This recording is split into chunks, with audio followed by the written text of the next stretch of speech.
We have Maarif teachers from 418 schools in different parts of the world. They are playing key role in supporting children raised in a healthy, practical, and educational environment. They are not only giving lessons, teaching the curriculum, but they are also supporting their students to manage situations, cope with challenges, to be a virtuous person like Mahtum Abdullah as we watched earlier. And just not inside the school, but also outside within their community. That's why it's not an easy task. Maarif teachers should cover a lot of ground in order to be a good teacher. And our next video is about teachers' long way in training. Let's have a look all together.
Here we had experienced a 5-day teacher development program, which was really effective for us, and we had experienced many practical works here.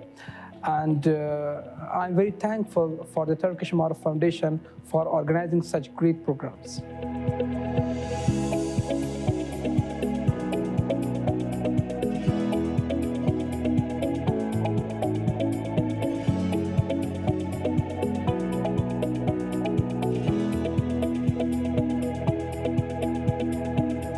Greetings from Afghanistan. This is Taiba Satori, the physics instructor of Afghan Turk Maarif Girls High School. I've attended 5 days of seminar which was held by Turkish Foundation by the name of Fan Mathematics Teachers Professional Development Program. I have found this seminar such an extraordinary one because I've considering such a seminar for a while to go and boost my knowledge with the technology. At the end, I would like to thank Turkish Maarif Foundation for holding such a great seminar. Thank you.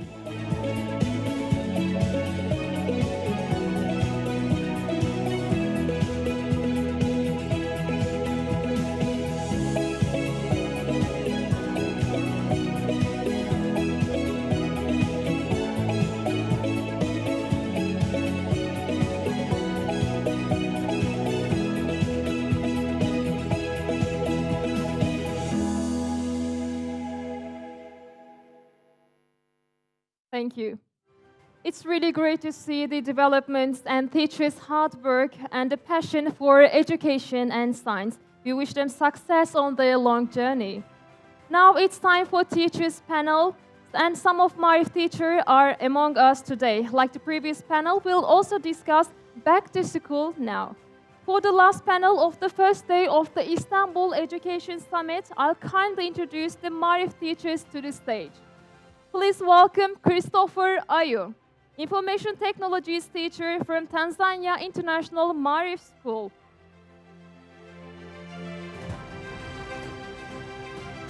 He is skilled in child protection as he went through the training and awarded certificates.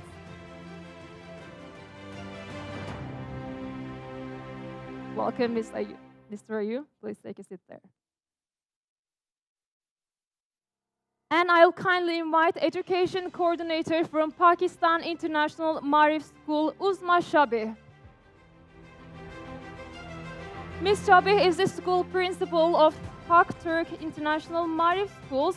She has been among the advisors of many national and international students and school projects with the student groups. Welcome, Ms. Shabih.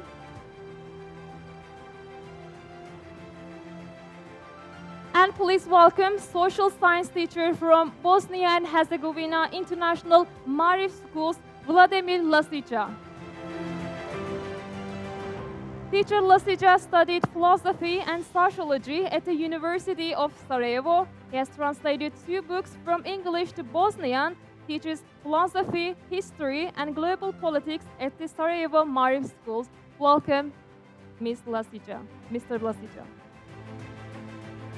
And lastly, to moderate this panel, please welcome Wafa Sharabati, Education Coordinator from International Maarif School at Iraq. Teacher Sharabati is the General Manager of Baghdad Maarif Schools. Welcome, Ms. Sharabati.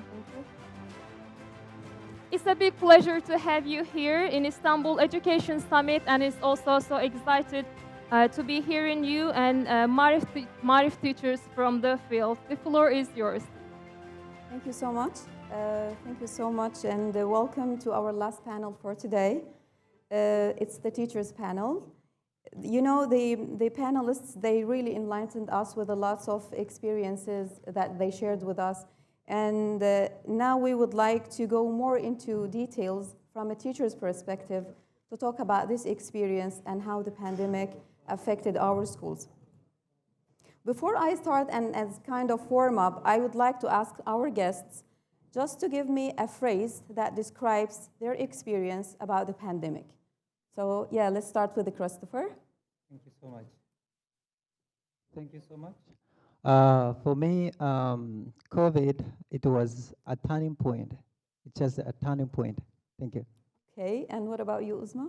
Well, I believe unprecedented times require unprecedented solutions. Great. Vladimir? Very interesting. It is indeed. Yes, it was interesting, and for me it was a great learning opportunity, in fact.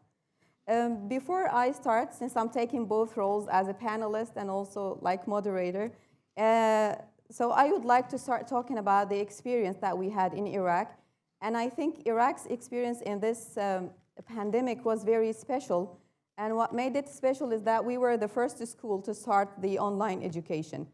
So to give you a brief idea about the whole image so that you can understand what we are going to talk about, let me start with a brief introduction about Maarif Schools of Baghdad. Maarif Schools of Baghdad started in 2019 with the beginning of the academic year, with a high number of international teachers who just arrived into the country.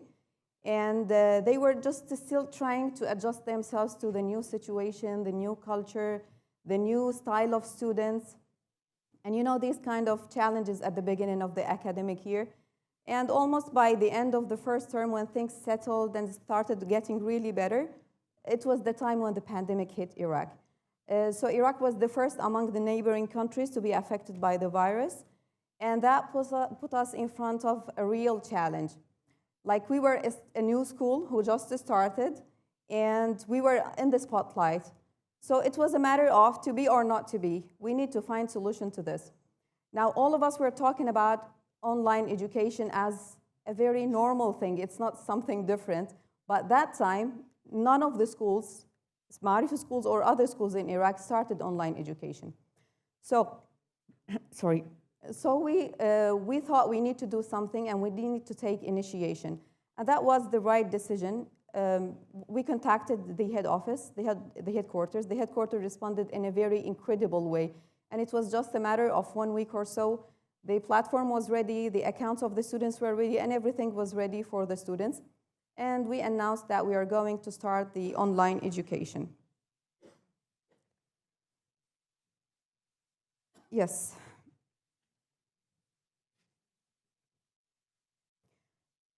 So here, when you are bringing a change to people's life, it's not an easy process. There was a great resistance. The resistance comes from some teachers who were not really confident with the platform, or were not really confident with the technology in general. And then they need to change their teaching style. They need to find alternative tools to be able to handle the new situation. On the behalf of the parents, there was kind of resistance because, again, they are not confident with the technology. If you also take into consideration the infrastructure of the internet in Iraq is a little bit poor, and it's not easy to apply such kind of things. So there was kind of, how can we do it? Besides, there was another factor. For working parents, the school is not just a place where they go and learn math and science and other subjects. It's a childcare.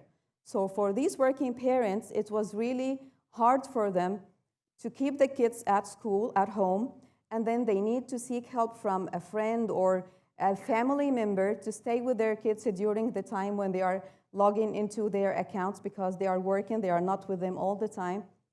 So this was another challenge. It has a lot of change in their private life. So this change that we're bringing to people's life, we need to give them tools how to handle it. We need to help them find ways to be successful in it. So we need to empower them. We started the training for the teachers, online training and face-to-face training, but it was like in a big conference hall like this one or half of it. So we were a little bit away from each other. We also had a training for the parents, the digital support 24 hours almost.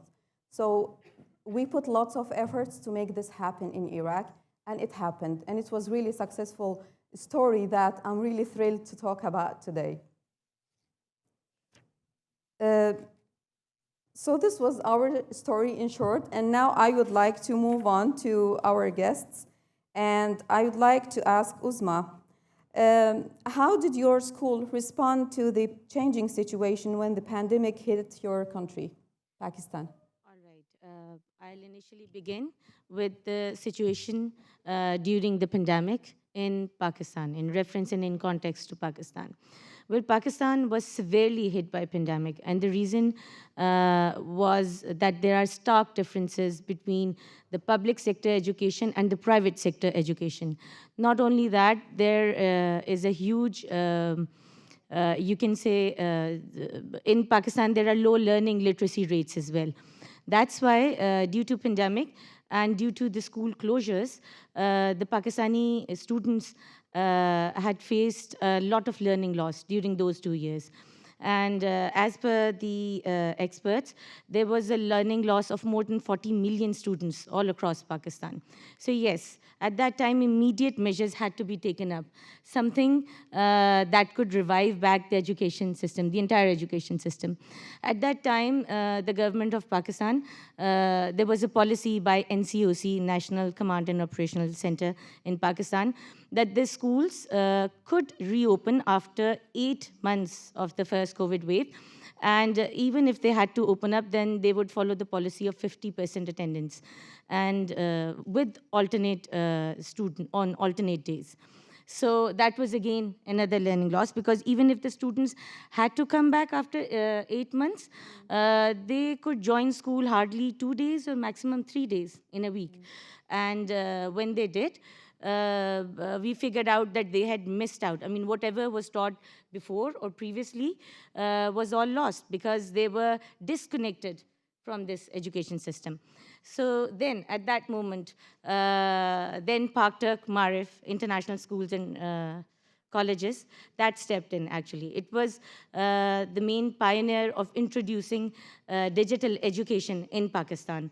The kind of education that they introduced was a conducive and ideal kind of learning management system, which was customized,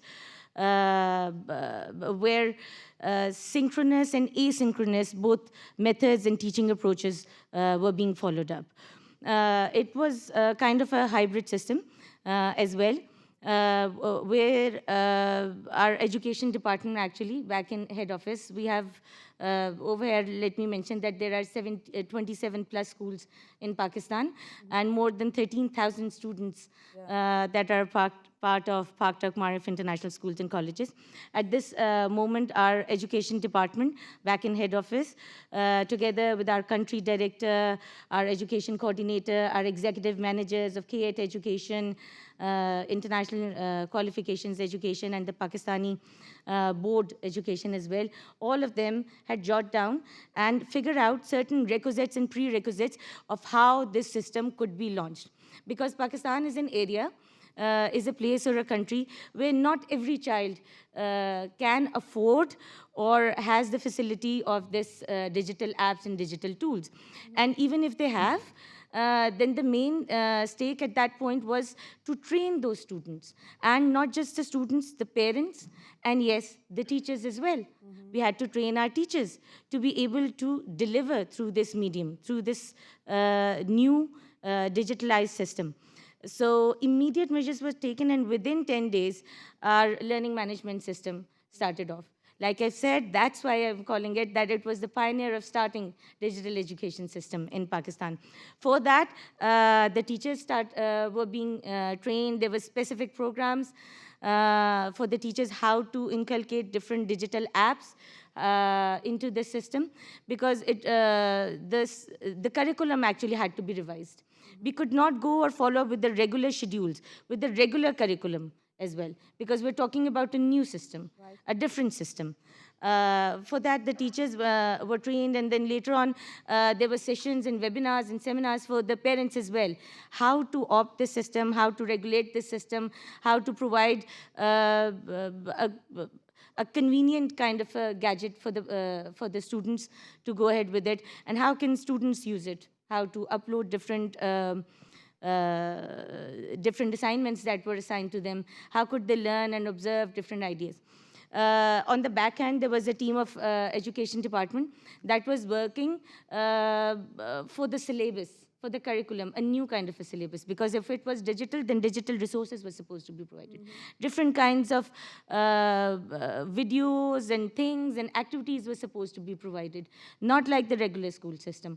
So that was introduced, and alhamdulillah, all our students in Pakistan, they took it so conveniently. Alhamdulillah, the parents did too.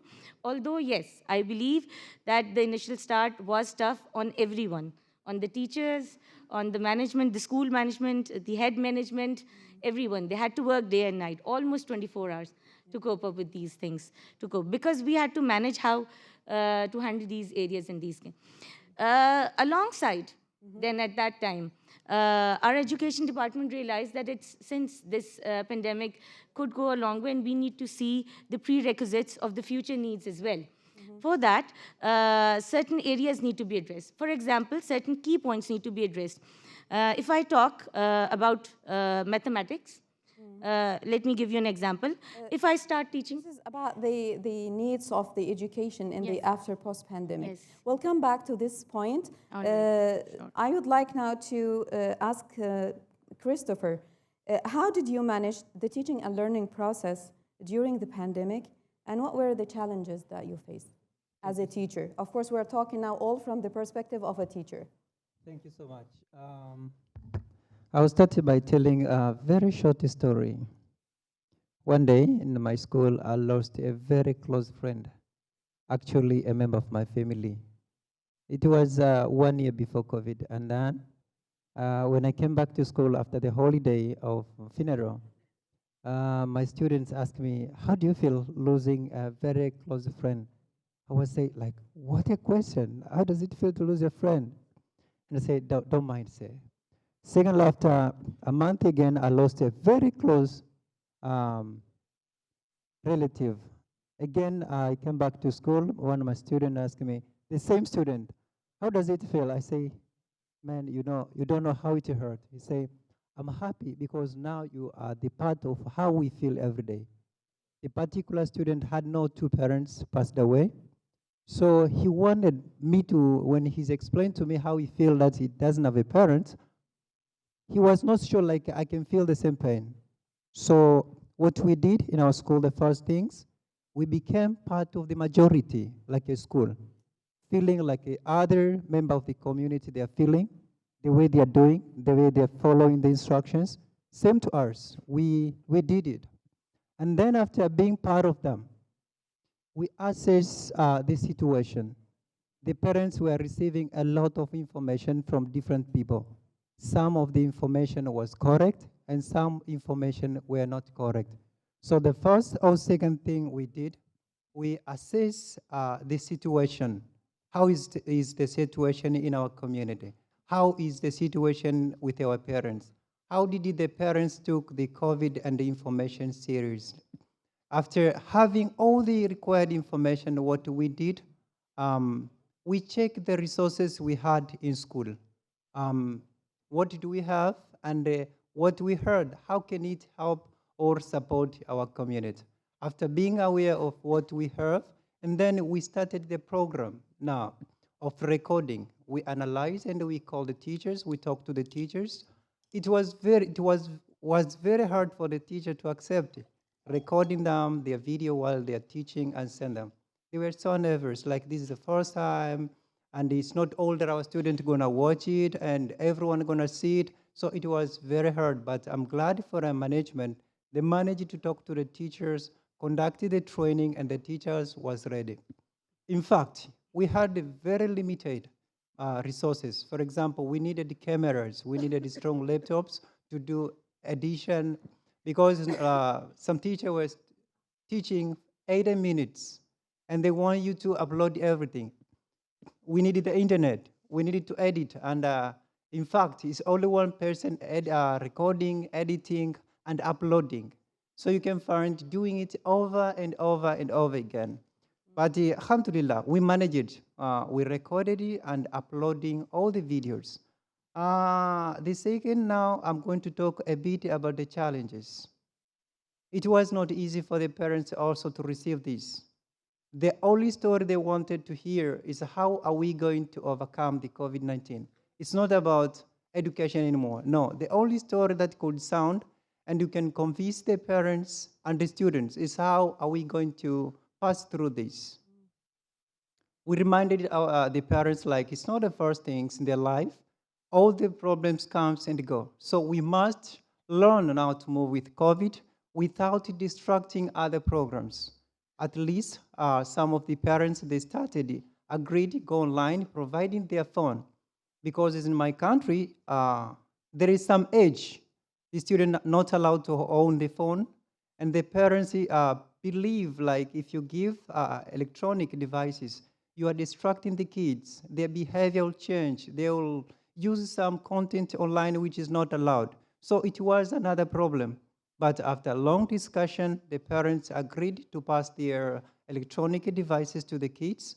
They started watching, and this was better for the first time in Tanzania.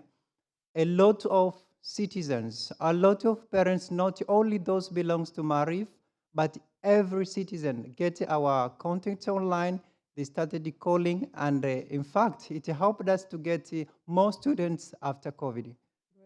So another challenge that we face is like, also the number of the parents who are on those digital content are very few. The phone and the laptops are very few. So some kids, like 75 to 80%, couldn't access it.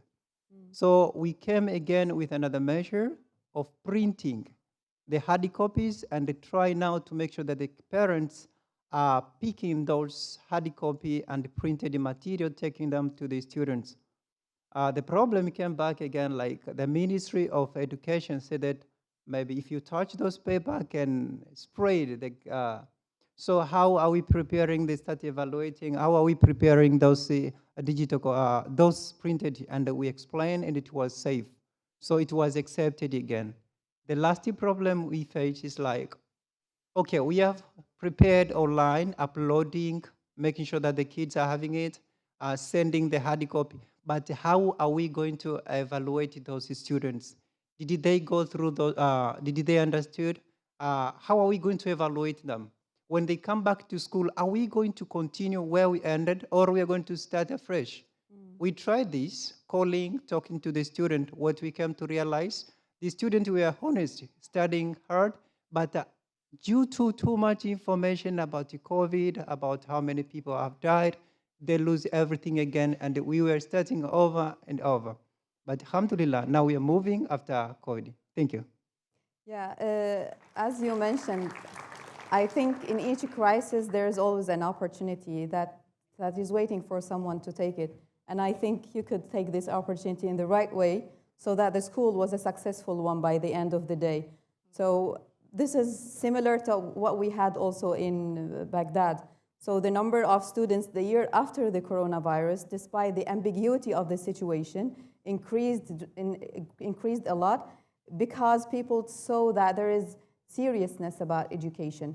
And you pointed something, which is the follow-up. So your school gave you the way that we are going to go online with all the materials, but you didn't just wait for them to give this. You tried to search for yourself. You tried to find the resources for yourself. And I think the follow-up that the schools do has a big deal with the success of this experience. I know many examples in Baghdad as well. They started the online education for the first month. The second month, the number of teachers who were doing the sessions dropped, and they preferred just to prepare some videos and send it on the social media applications. So there was no seriousness about this online education. And that made the people see the differences among the schools. And it was a very good opportunity for our school. And I see that it's the same story being repeated here. Great. Now for Vladimir, I would like to ask you about how did you adapt yourself to the virtual education as a teacher, and how did this new way of teaching impact your students? Thank you very much for the interesting question.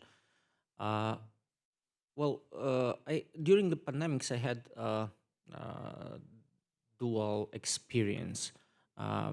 I'm going to focus on my teaching in the high school, but I would like to mention first experience because it's kind of important for the point. So first thing is, I was a PhD candidate, and it was a great opportunity. Well, if we put aside all the dangers of the virus itself, that it's exposed to human health. But in a scientific sense, strictly scientific sense, it was a great opportunity because so many conferences were organized online. And we had opportunity to listen to professors and authorities in my field, which is philosophy primarily, from all over the world, and which otherwise I would have to pay the ticket and go to London, to Leuven, to Berlin. I could afford to go to one. Yeah. Maybe none.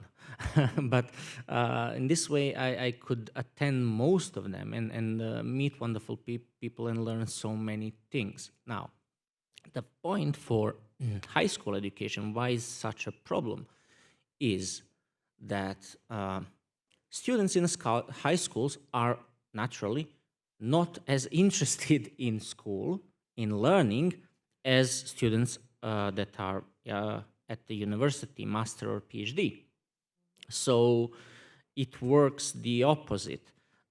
They want to escape the responsibilities, and in the final instance, as a Christian mentioned at one point, they want to cheat.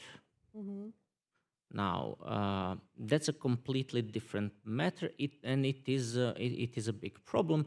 And of course, during the online attendance, it's so easy to cheat. So they tried, and they tried to avoid the responsibilities, blaming all kind of things that you can actually you cannot prove against them. So this is where the mess started, and I must say, it was at the beginning a disaster. I lost 2 weeks in order to adapt. So it was a catastrophe. They don't want to switch on the camera, blaming internet connection and blaming that their camera is not working. Imagine the whole class camera is not working. Uh, some of them even playing video games, and I know that because one of them actually clicked share screen. So I saw it. So, well, when I recall how I was when I was a teenager in high school, I would probably do the same, so I don't blame them. But I mean, I obviously had to do something, and I try few things like giving them assignments, but they just copy paste from internet. And then I notify them that I actually find the source where they copy paste from, because it's such an easy thing to do. But they then blamed the whole situation. They said, "Oh, what do you mean we are unable to write in our own words, and we have to write from the source," and yeah, all kind of discussion occur. So eventually, I figure out, or you give one assignment to all of them, and then one person who is hardworking, the most hardworking among them, do the assignment and give it to the others. So eventually, after approximately two weeks, I figure out, okay, good God, there are so many books in this world and so many articles, and so many of them difficultly written in a very hard language, but so many of them written in a very simple language. So I picked a few of them, and I gave to every student a different assignment. And I picked the books where they cannot find the summary on the internet. So they cannot help each other in doing the assignment, and they cannot find the summary, so they eventually have to do it themselves. So some of them didn't do it, some of them did. So, I mean, there is a mark for every level of their effort, but the situation improved drastically because they started coming to the classroom, online classroom, much better prepared, and guess what? They even started to switch their cameras on, because they actually wanted to have a conversation, you know, and establish the proper contact. So starting from something that looked like a radio show, where I wondered that is anyone listening over there in the ether, we eventually established a proper working atmosphere. And yeah, I see the style of tasks that teachers are assigning to the students should be also different. As you mentioned, you are giving each one a different task. So we should change it constantly. And I think this is the key. And well, the thing is, the education started with books in the most general sense. I mean, with tablets, papyrus, paper, it doesn't matter. It started with books and with a human spiritual attachment to books. And no pandemic and no catastrophe can actually stop that. The only thing that can stop that is that we gradually detach ourselves from books. So this is fundamentally to teach them not to be scared, to engage themselves in science, to find something that interests them. But there's so many things, and to work regularly. And when you work regularly, you actually have time to do many things that you want to do. And it worked, and it proved after the pandemics, when we came back to the school and physically attended the lectures, it went even better.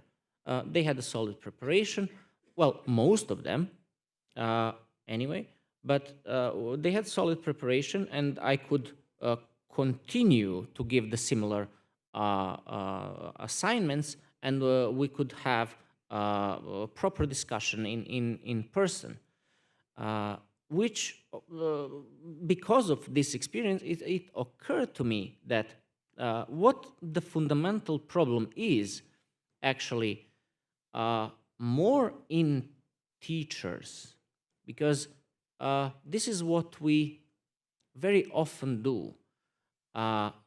We finish our university and we get our degree, and in many cases, this is where our learning process stops. And if this is the point when your learning process stops, you are enabled to pick from the many, such a huge number of books and topics because you're ignorant about them.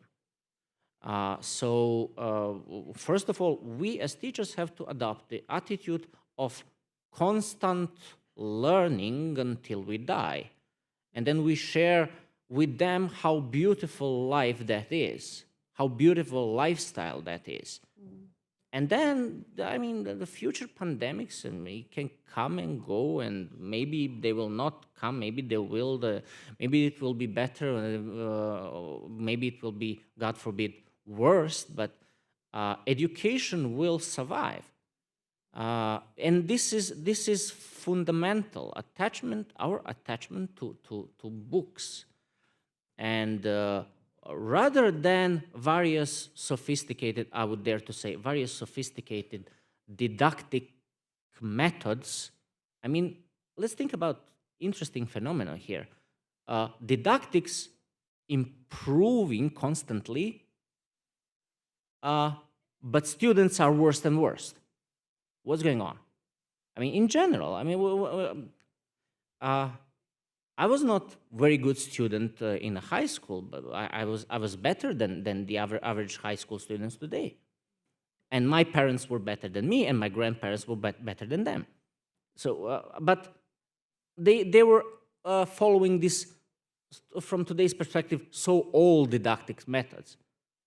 It's not so much, I mean, didactics should improve, and it's improving, and it's a good thing, but it's not the fundamental. The fundamental is that we are students, and we should discover ourselves as students constantly, always, and then we share that with them. And then pandemic shouldn't be that much of a problem, because we will find a solution. Yeah, in fact, this pandemic helped us. The pandemic helped us to unlock our potential as teachers. But to be able to do this, we needed to leave our comfort zone. So as they mentioned, they were working day and night trying to find new approaches and new ways and new methods. So yeah, it was a very rich experience for us too. So talking about the future needs of education in the post-pandemic period, I would like to start with you, Uzma, as you were just to start talking about this. All right, yes. Talking about the future needs in education, I'd again begin with the Pakistan scenario in the education sector. We realized that at this moment when the pandemic had struck and people started realizing that there's a learning loss and a huge chaotic kind of a learning loss that is going on. So some measures need to be taken up.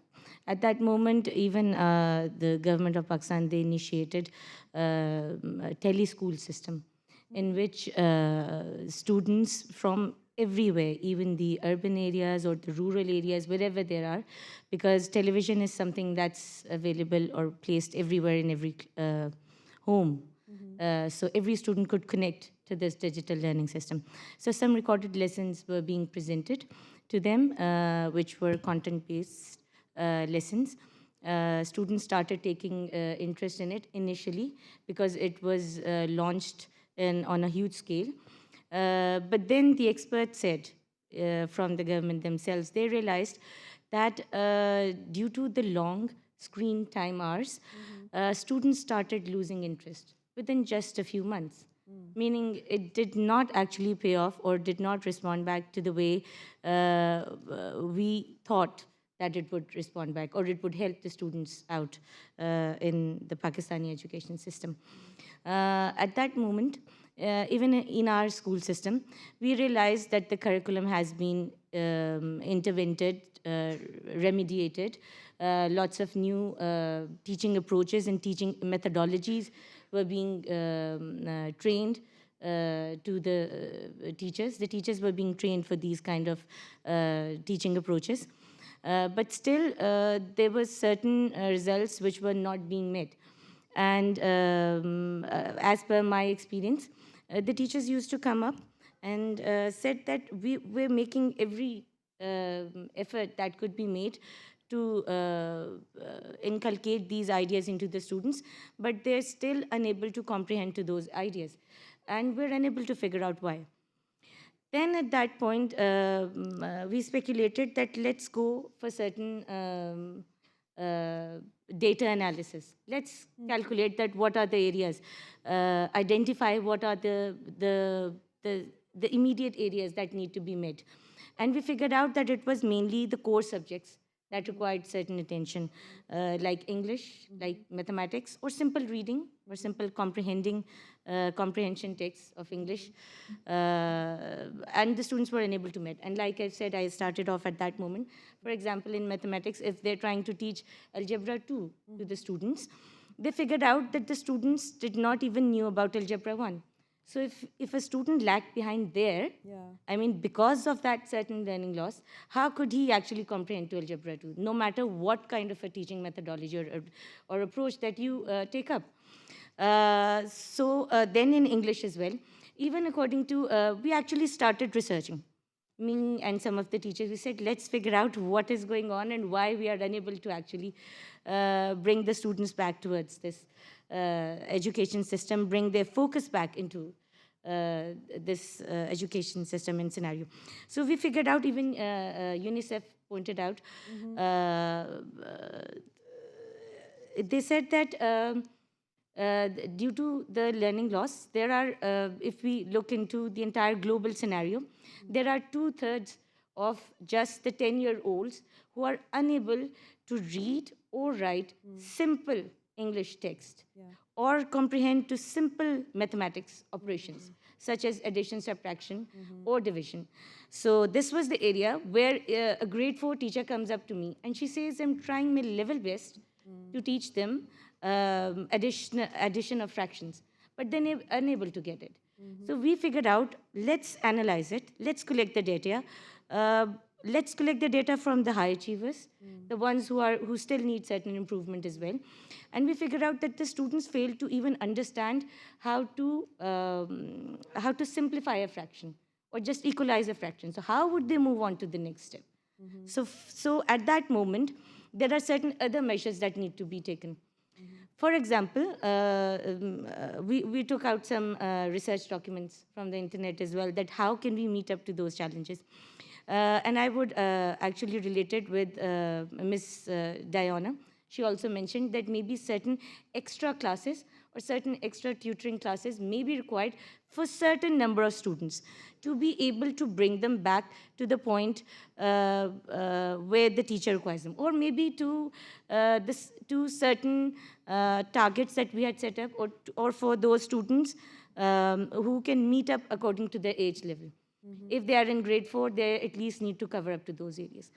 But then again, there was another question. Okay, let's give them some extra classes, let's give them some extra support, some extra help for the areas where they're lacking behind. But even if we try to do that, there would be still another area. And that is if the students really do come up to those areas, they would still not be able to reach up to the levels which was previously set up universally. So at this moment, it wasn't just our school systems or just Pakistan, it's the universal syllabus or the universal curriculum that needs to be revised after the COVID. Right. I mean, instead of setting up certain targets or certain goals or certain framework, we need to let the students learn at their certain pace and at their own convenience. Maybe they would require certain more time to reach up to those areas. So yes, instead of forcibly making them learn, and then again, if we are forcibly making them learn those areas, then that would turn into rote learning, which was pretty common before the COVID in the education of Pakistan. And we would be again enforcing that same criteria, which we did not want to meet at this moment, because our teaching approach had been entirely changed. It was more of a practical approach. Let them go out, let them observe, let them take up certain challenges themselves, independently be able to respond to certain things that they have seen or experienced. So yes, there were certain factors that had to be met at that time. So eventually, I'll further add up, some measures were taken up by our senior management as well, by the education department. They said that, okay, of course, everyone was working for this. Everyone required that we need to meet the future challenges. We need to see how we can cope up with this, because people said that, yes, we all know, the experts speculated that this generation, even in the future, would always be known as a COVID generation, a chaotic kind of generation, which had undergone these challenges. So they initiated certain programs, such as teachers' development programs, in which the main aim was to produce strong content subject teachers. Strong content teachers means someone who could, within the classroom, could improvise and see through areas which were required at that time for that specific learner group. What is required and what is to be comprehended at that time? Immediate measures. So yes, we started off TDP1, then TDP2, and then currently TDP3 is going on in collaboration with the International University of Chera Pasha and some international trainers. Mr. Polat is already in Pakistan right now training our Pakistani teachers for these courses that are made up, which was again a huge initiative by Paktak Maarif International Schools and Colleges, and we're so proud of that, that our teachers are being trained by international trainers to cope up and meet up to these challenges as well. And it's a continuous learning process, which would be going on further. And every new teacher who is enrolled into our system is already informed about the system, that if you are a part of our system, then the major thing is the continuous growth and continuous development of a teacher, which is our first priority, to be a part of our system, to be able to meet these challenges. Great, thank you so much. In fact, after the pandemic, there were many negative effects on the students on different levels. One of them was the social and emotional level, and also the drop in the academic level of the students. And basically, as you mentioned, that basically the drop was in the core subjects, the math and reading skills. Realizing this, as Maarif Baghdad, we started last year we prioritized mathematical skills. We said, let's work on mathematics this year, and then we tried to make a long-term plan. So this year will be for mathematics, the next year might be for reading and other goals. So with mathematics, what we did first, we extended the time given to math, and we also tried to do deep preparation. So the teacher, before starting any unit, we're going back to see the prerequisites of this unit. What are the things that students need to know before they dig into a new unit? As I mentioned, some students were attending the online education, but some they didn't. So when they came back to the school and they were mixed together in the same classroom, that was a very big challenge to the teacher.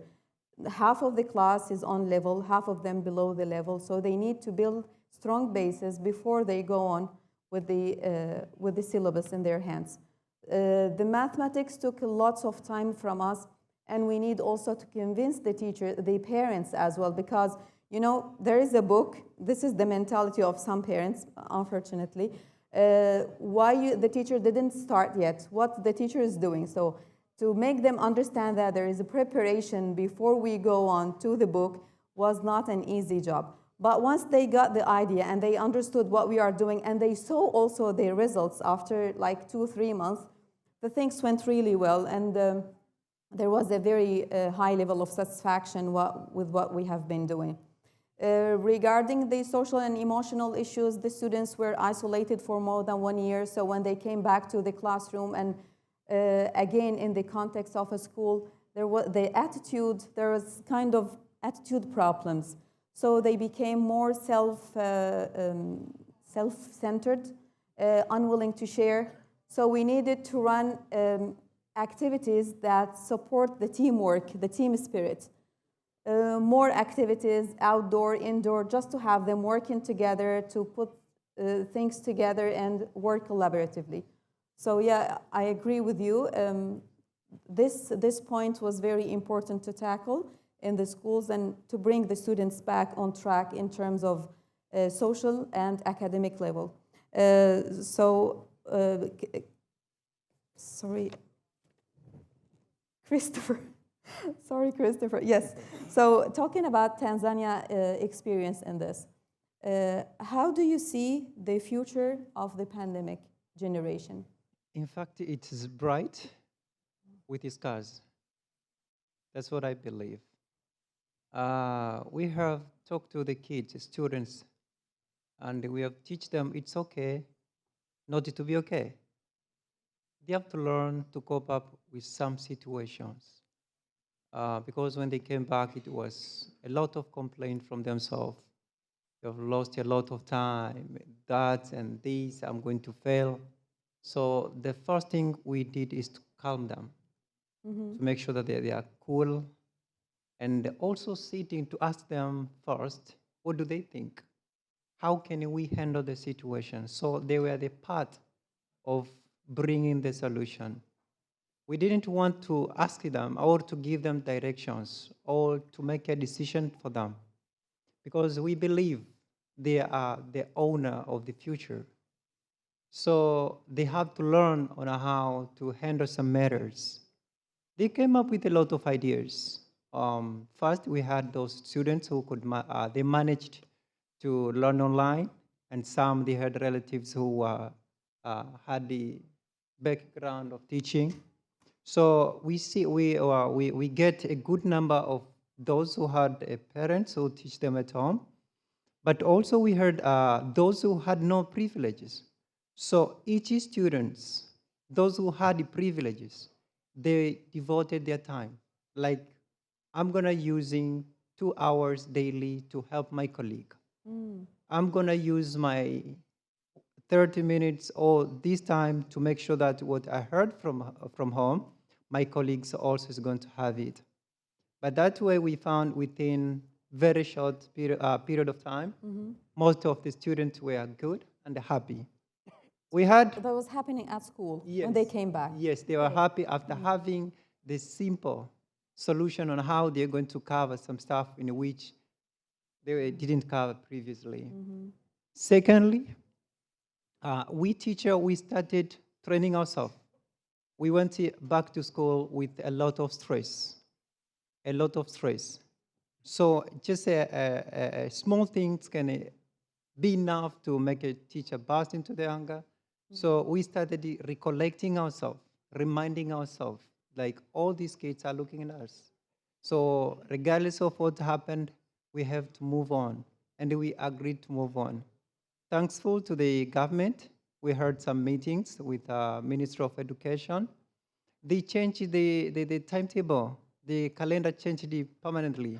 So the number of holidays at home was reduced, so the students stay at the school for more time. So we covered. Alhamdulillah, now we are moving in a great way. Only I have like a suggestion. The world in general, not only Maarif, we have to invest a lot in research. We don't have to rely in one particular way of or model of teaching. We have a lot of alternatives in different aspects, but in education it was face-to-face. The digital content or online or distance was just alternatives which was not considered.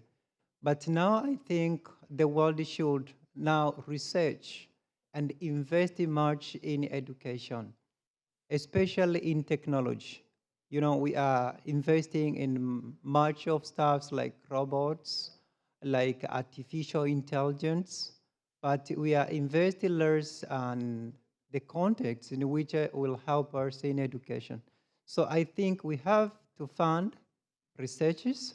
Also, we have to look for more alternatives and to teach our kids also to look after, to be flexible, to be creative, and not only the students, but also the teachers and the parents.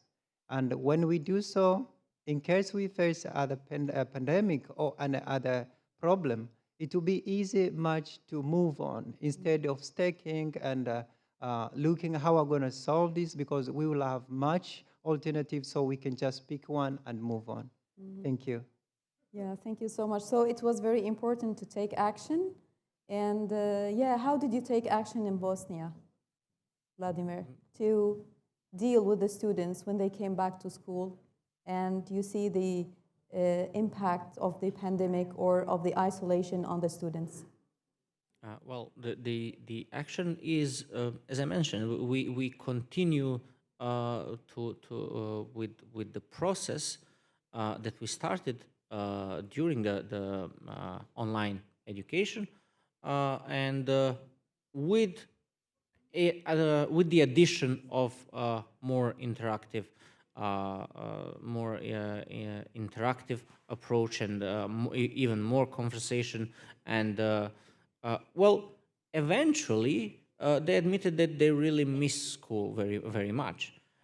So yeah, that's the. We think that the fundamental thing is to focus on the fact that we are about to teach them not information but principles. We are teaching them principles. Informations are there to be forgotten in time. They will forget so many things we learn in the high school and even university that we forgot, right?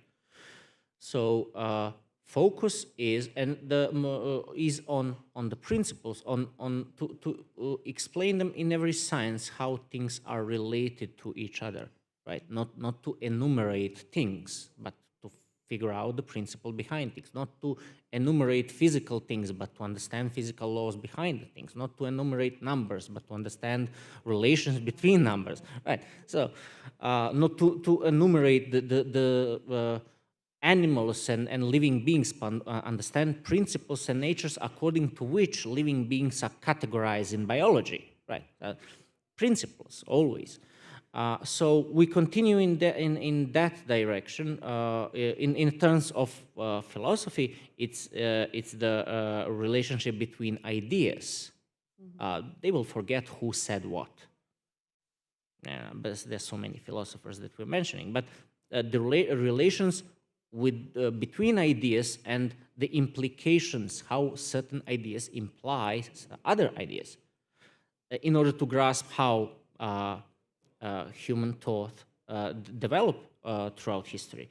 And in terms of teaching history, that I teach history at IB program, not the events, but events, how events impacted other events, what caused certain events and what that events caused further on, in order to grasp the world in general and how it functions. So so far it's proving successful.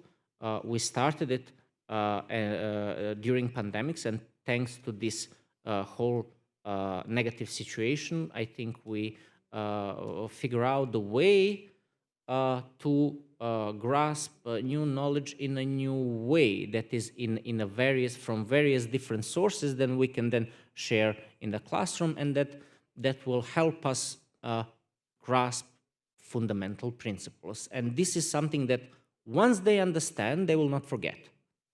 Facts, they will forget. Yeah. Principles, they will not. So.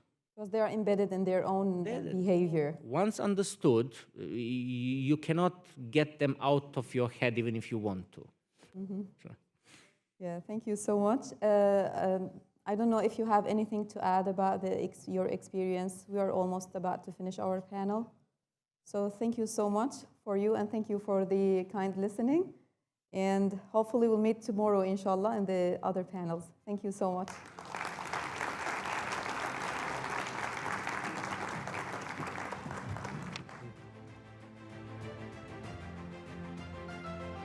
Thank you. I would like to thank all our speakers, but we are not leaving you.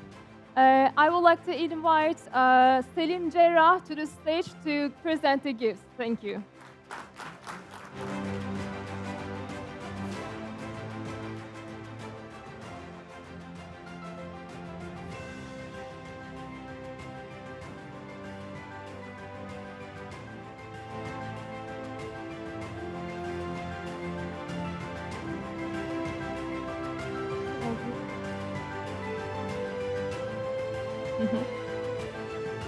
Now Selim Cerrah will present the gifts to Wafa Sharabati.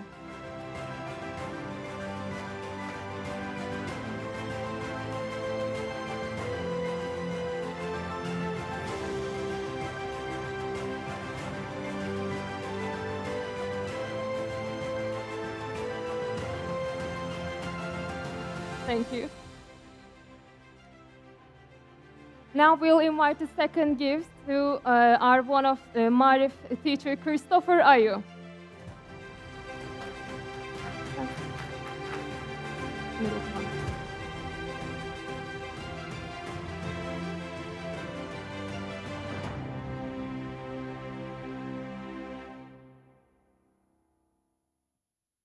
And the another gift to one of our esteemed speaker, Uzma Shabih.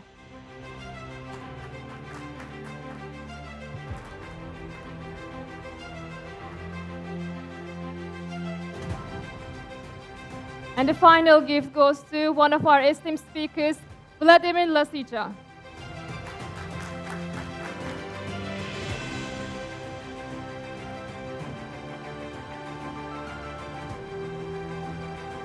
Dear teachers, please don't leave the stage. We will take a family picture.